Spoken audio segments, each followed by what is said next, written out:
as you look back on it now with the hindsight of years, do you feel like that day represented like a leap ahead for you?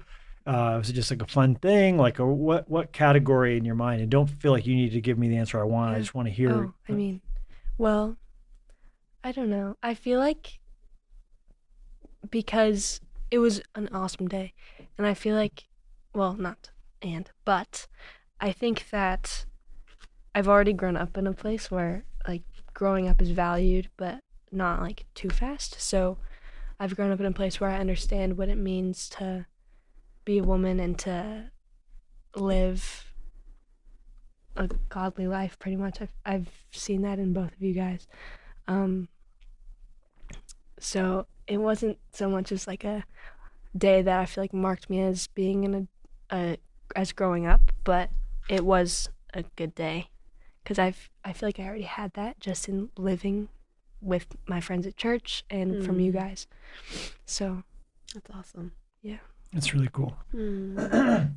Is there anything that you feel comfortable sharing from any of the advice you received that day? Like, you had lots of different people speaking into you, Yeah. encouraging you. Is there any maybe nugget or kernel? It's like, hey, someone said this or this that I have thought back to. Oh my goodness. Well, there was so much, and it was kind of like overload because I couldn't tell you what everyone said. Honestly, this is so random. She didn't even say it that day, but she gave me one of my friends, Caitlin Dietz. She gave me a little notebook or a few different notebooks, and each one she wrote a note. And the one that stood out the most was, if he doesn't love Jesus, he ain't that cute. I don't, obviously. If he doesn't love Jesus, he ain't that cute. Yes. That's so amazing. I'm preparing the tattoo artist on standby to get it on your forearm. Okay. Well, yes. Oh, I do know what tattoo I want.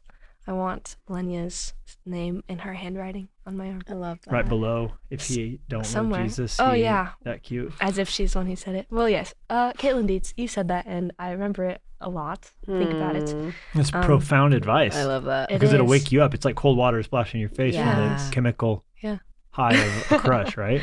Yes. So there was that. Obviously there were so many lovely things that I was told, but that's the one that stuck with me the most. Hey, that alone is worth the price of admission, right? Yeah. That's huge. It's true. In our hearts, and you tell me how much that hit or not, was for that day not to be like you said, the one. It wasn't like, it wasn't like all of our hopes were pinned on that day. Yeah. But that day represented an attempt that imperfectly we sought to move you towards ever since you were born, really. And that is that understanding and awareness. And we've used different language at different times, more rope, less rope, but the sense of you have to choose to love God or not love God. You have to choose who you're going to be.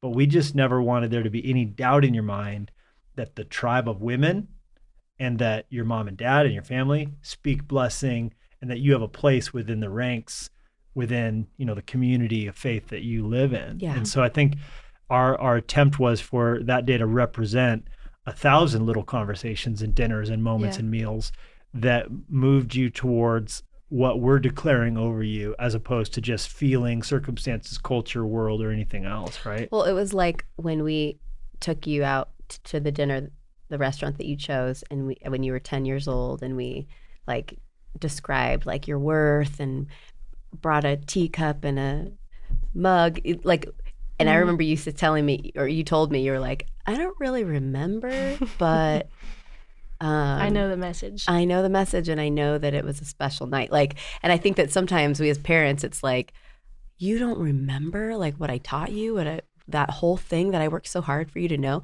But it, like you're saying, Levi, it's like, it's the day in and day out things, but it's also creating those special moments that whether they remember them or not, like it's the vocabulary, it's the message of our home, our family, but it's just, I remember you saying that. Do you want to speak into that, what we're saying? No, I think it's true. Yeah, I mean, also, just because I don't remember it now doesn't mean I didn't remember it then and in the moments after too, because I mean, I know the promise, I know the message of like, you're worth more and don't let people treat you like a plastic cup. Let me just throw you away because Mhm. it's not what you're worth. You're worth being handled delicately was what I'm sure you told me in the Mhm. moment, maybe a little bit differently. You're one of one, yeah. Yes. You are a hand-painted glass tea cup that should be handled with care. So that, let me see, what was I'm rambling. I don't remember what I You're was going to spitting say. gold. Oh, yes. Sorry, I just remembered. Just because I don't remember exactly how it went now doesn't mean I didn't remember it then, and that it probably meant a lot to me then because, I mean, everyone being told that they're worth everything to God and to you guys is quite lovely, and so you don't have to be sad about me not remembering it now. No. Yeah. Oh no. My pastor growing up used to always say, I don't remember every meal I've ever eaten. That doesn't mean they didn't help me grow to who I've become, you know? Yeah. So it's like I can't recall every sermon I've ever listened to, but it all played a Right. role in my development. Totally. You know? So it's helped you get to where you are. Yeah. Yes. Thank you Love for it. putting it nicely. 'Cause Thank you, Pastor Skip, right? Yeah. Oh, yes. Thank you, Pastor Skip.